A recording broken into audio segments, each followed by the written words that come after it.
मित्रों नमस्कार, मैं हूं राकेश कुमार। आप देख रहे हैं मत अभिमत। मित्रों, बिहार में नई सरकार तो बन गई, मंत्रियों को विभाग भी दे दिया गया है। भाजपा के 14 और जदयू के 8 मंत्री बने हैं। लेकिन जो स्थिति दिख रही है उससे लगता है कि अभी भी नीतीश कुमार और अमित शाह के बीच, यानी एनडीए के जो दोनों चाणक्य हैं, मतलब नीतीश कुमार और अमित शाह, इनके बीच कहीं ना कहीं अविश्वास जिंदा है। मतलब विश्वास की कमी है। दोनों के रिश्ते बहुत अच्छे दिख नहीं रहे हैं, या यूं कहें कि दोनों को एक दूसरे पर भरोसा नहीं है। और शायद इसीलिए सरकार बनाने के पूर्व ही नीतीश कुमार ने अपना राजनीतिक तीर चला दिया है। और इस तरह का तीर चलाया है कि अगर तीर निशाने पर लग गया तो अमित शाह मतलब बीजेपी की स्थिति एक तरह से जो अभी बड़े भाई की है वो बौना हो जाएगा। मतलब कि नीतीश कुमार का ऑपरेशन तीर शुरू हो गया है। और जिसकी शुरुआत उन्होंने दीपक प्रकाश को बिना किसी सदन के सदस्य होने की बाद भी मंत्री पद की शपथ दिलाकर शुरुआत कर दी है। अब आप कहेंगे कि इसके भीतर कौन सी राजनीति है? तो मित्रों, इसके भीतर की राजनीति ये है कि नीतीश कुमार अपनी कुर्सी 5 साल तक सुनिश्चित करना चाहते हैं और इसके लिए उन्हें जदयू को बीजेपी से बड़ी पार्टी बनानी होगी। और यही है ऑपरेशन तीर, जिसकी शुरुआत नीतीश कुमार ने की है। देखिए मित्रों, लगातार यह सवाल उठाया जा रहा है कि नीतीश कुमार ने उपेंद्र कुशवाहा के पुत्र को मंत्री पद का शपथ दिला दिया, तो अपने बेटे निशांत को उन्होंने मंत्री पद का शपथ क्यों नहीं दिलाया? मतलब कि अगर उपेंद्र कुशवाहा के पुत्र के लिए, जो किसी भी सदन में नहीं है, उनको मंत्री पद का शपथ वो दिला सकते हैं, तो उन्होंने यह काम निशांत के लिए क्यों किया? तो सच्चाई ये है कि निशांत कुमार को मंत्री पद का शपथ दिलाना ऑपरेशन तीर का हिस्सा नहीं था शायद। और इसी के तहत जेडीयू की सीटें जो बढ़ाना चाहते हैं उसमें यह निशांत कुमार के आने से कोई लाभ होने नहीं जा रहा था। साफ तौर पर यह कहा जा सकता है कि नीतीश कुमार हर हाल में बीजेपी से आगे बढ़ना चाहते हैं, आगे निकलना चाहते हैं, बीजेपी से बड़ी पार्टी बनाना चाहते हैं। अब जरा देख लीजिए कि अभी जो विधानसभा की स्थिति है, जो बीजेपी एमएलए की संख्या है वो है 89 और जेडीयू के विधायकों की संख्या है 85। अब नीतीश कुमार को जदयू विधायकों की संख्या निश्चित रूप से 89 से ज़्यादा करनी होगी अगर पार्टी को बड़ा बनाना है तो। और शायद नीतीश कुमार का टारगेट भी यही है। अब इसके पीछे नीतीश कुमार का क्या मकसद है, क्या उद्देश्य है, क्या यह जो खेल है यह नीतीश कुमार क्या उद्देश्य है? साथ ही जब बीजेपी ने 14 मंत्री बनाया तो जदयू ने, जो मात्र 4 सीट कम है विधायकों में, वो 8ही सीट क्यों बनाई, 8ही मंत्री क्यों बनाई? बाकी पद को, मंत्री पद को एक तरह से उन्होंने रिक्त, अपने कोटे के मंत्री पद को रिक्त क्यों रखा है? इन सारे चीज़ों का खुलासा इसी वीडियो में हो जाएगा। लेकिन यह जो खेल है यह नीतीश कुमार ने कल शपथ ग्रहण समारोह के पहले ही शुरू कर दिया था। शपथ ग्रहण की एक तस्वीर वायरल हो रही है जिसमें एक युवा जीन्स और शर्ट पहनकर शपथ ग्रहण कर रहा है। इसका नाम है दीपक प्रकाश। और यह दीपक प्रकाश उपेंद्र कुशवाहा, जिनकी पार्टी है आरएलएम, उन्हीं के बेटे हैं। दीपक प्रकाश ने न चुनाव लड़ा है, न दीपक प्रकाश विधायक है, न दीपक प्रकाश एमएलए हैं, न एमएलसी हैं। सीधे उन्हें मंत्री पद की शपथ दिला दी गई और कैबिनेट मिनिस्टर बना दिया गया। राजनेता से लेकर राजनीतिक पार्टियां, या यूं कहें कि पूरा बिहार, पूरा देश एकाएक भौचक हो गया कि आखिर यह क्या हुआ है। इसको लेकर उपेंद्र कुशवाहा पर भी तरह तरह के आरोप लगाए जाने लगे।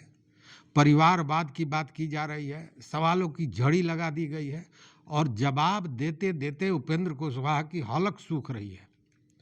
लोगों का कहना है कि अगर उन्हें मंत्री ही बनाना था अपने पुत्र को, तो जिस तरह पत्नी को उन्होंने चुनाव मैदान में खड़ा किया, लड़ाया, उसी तरह बेटे को भी चुनाव मैदान में उतारते।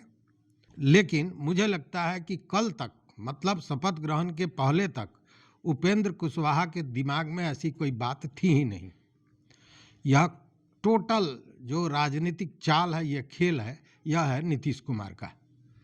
अब नीतीश कुमार को ऐसा लगता है कि यह जो आरएलएम पार्टी है, मतलब उपेंद्र कुशवाहा की पार्टी है, जो उनके शिष्य रहे हैं, कई बार जदयू में आए, पार्टी में आए, फिर बाहर गए, फिर घर वापसी हुआ, आज नहीं तो कल इनके जो 4 विधायक हैं, इनको एन केन प्रकारेण भाजपा तोड़ लेगी कोई न कोई प्रलोभन देकर।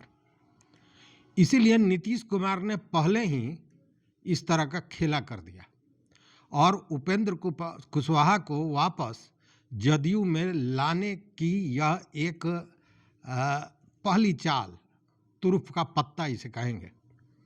उपेंद्र कुशवाहा पहले भी आप जानते हैं जदयू में थे, कई बार घर वापसी कर चुके हैं। इस बार नीतीश कुमार चाहते हैं कि उपेंद्र कुशवाहा की पार्टी आरएलएम को फिर से जदयू में मर्ज कर दिया जाए और इसीलिए यह जो सुनहरा अवसर नीतीश कुमार ने बिना मांगे उपेंद्र कुशवाहा को दिया है कि आप अपने बेटे को शपथ दिलवाइए, उसके बाद मार्च में जब विधान परिषद का चुनाव होगा तो उसमें हम एमएलसी बना देंगे। और जानते हैं मित्रों आप कि अब इनका भी राज्यसभा के जो सांसद हैं, इनका कार्यकाल पूरा होने जा रहा है, तो यह भी कहीं ना कहीं ऑफर की चर्चा है कि इनको ऑफर दिया गया उपेंद्र कुशवाहा की कि आपको फिर राज्यसभा सांसद चुन लिया जाएगा। अब इस पुत्र मोह में जो उपेंद्र कुशवाहा हैं, वो नीतीश कुमार के इस ऑफर को ठुकरा नहीं सके और इसीलिए एकाएक उनके पुत्र को शपथ दिला दी गई। शपथ दिला दी गई और इतनी हड़बड़ी में दिलाई गई, मतलब आप समझिए कि कितनी तेजी में यह गेम प्लान हुआ होगा कि उन्हें कुर्ता पाजामा सिलाने का भी मौका नहीं मिला और उनको जैसे थे, जिस हाल में थे, शर्ट और जींस में, उसी में आके उन्होंने शपथ ग्रहण कर लिया। अब इसके पीछे का खेल समझिए।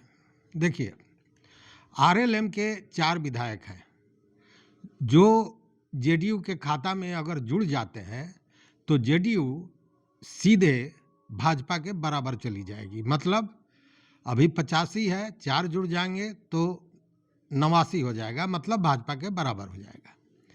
उसके बाद नीतीश कुमार का जो प्लान है उसमें छोटी छोटी पार्टियां भी हैं जिनको वो अपने साथ शामिल करेंगे, जैसे आईपी गुप्ता की पार्टी है और आईपी गुप्ता अकेले उसके विधायक हैं, तो वो जुड़ सकते हैं नीतीश कुमार के साथ और इसकी कोशिश नीतीश कुमार करेंगे। दूसरी ओर बीएसपी के पास भी एक ही विधायक है और इस विधायक पर भी दांव खेला जा सकता है।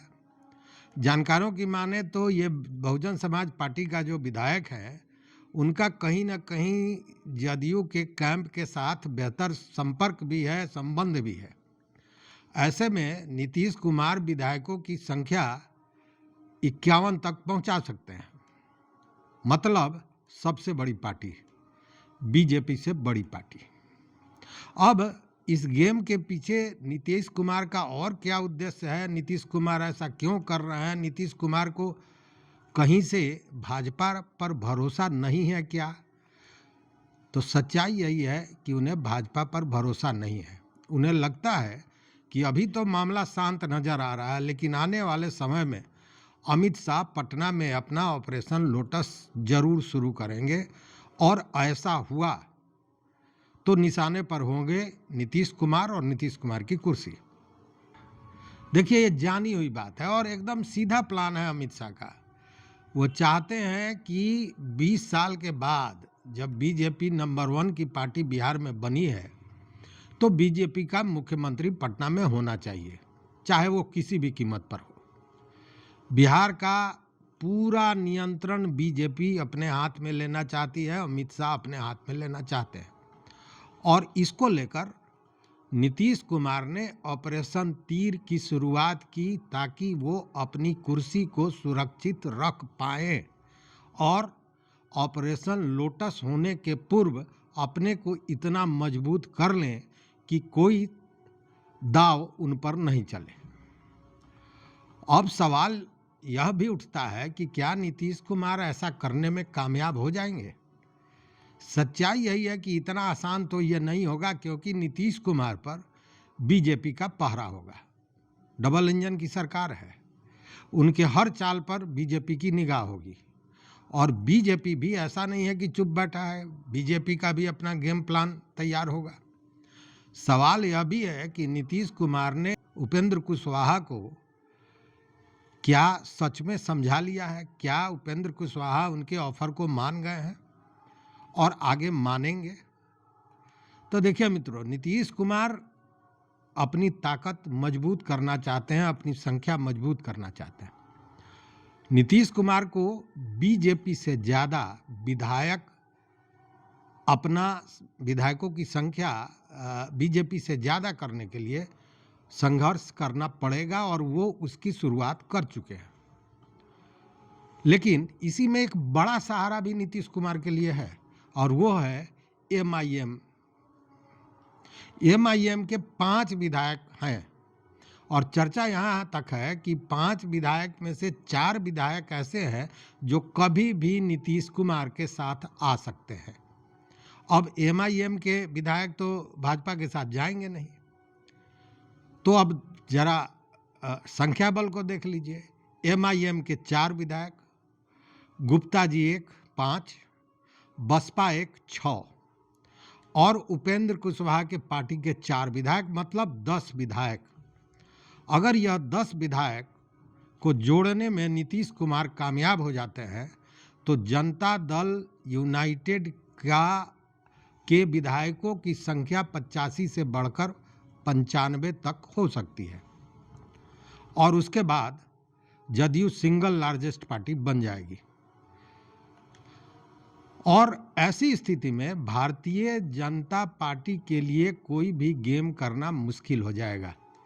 बिहार की राजनीति में कोई भी गेम करना भाजपा के लिए ही मुश्किल नहीं हो जाएगा, राजभवन के द्वारा जो गेम होता है वह भी कहीं ना कहीं रुक जाएगा, चूंकि सब लार्जेस्ट पार्टी जदयू हो जाएगी। अब जरा देखिए इसमें एक और गेम, चूंकि सारे लोगों के दिमाग में ही है कि भाई 85 इनके पास मतलब जदयू के पास है, 89 भाजपा के पास है विधायकों की संख्या, तो फिर भाजपा ने 14 मंत्री बना दिया, इन्होंने 8 ही क्यों बनाया? इसके पीछे क्या कारण है? तो देखिए, जदयू ने अपने कोटे के मंत्रियों का पद रिक्त रखा है, उसके पीछे कहीं ना कहीं इस गेम प्लान का एक बड़ा योजना भी उसमें शामिल है। आखिर जो लोग अपनी पार्टियों को छोड़कर वापस आएंगे, वापस का मतलब कि जदयू में शामिल होंगे, तो ऐसे ही तो होंगे नहीं, उनको भी कुछ चाहिए। और क्या चाहिए? तो उसके लिए तो मंत्री पद बड़ा महत्वपूर्ण होता है। तो यह कहीं रिक्त किया गया है, जो रिक्त रखा गया है मंत्री पद, नीतीश कुमार ने इसी सोच के तहत तो नहीं रखा है। मुझे तो लगता है कि मामला यही है। मतलब नीतीश कुमार का ये जो पॉलिटिकल गेम है यह फुल प्रूफ है। लेकिन देखिए, तेल और तेल का धार की मामला जाता कहाँ है। मित्रों, अगर यह विश्लेषण आपको अच्छा लगा तो निश्चित रूप से हमारे चैनल को सब्सक्राइब कीजिए, लाइक कीजिए, दोस्तों के साथ शेयर कीजिए।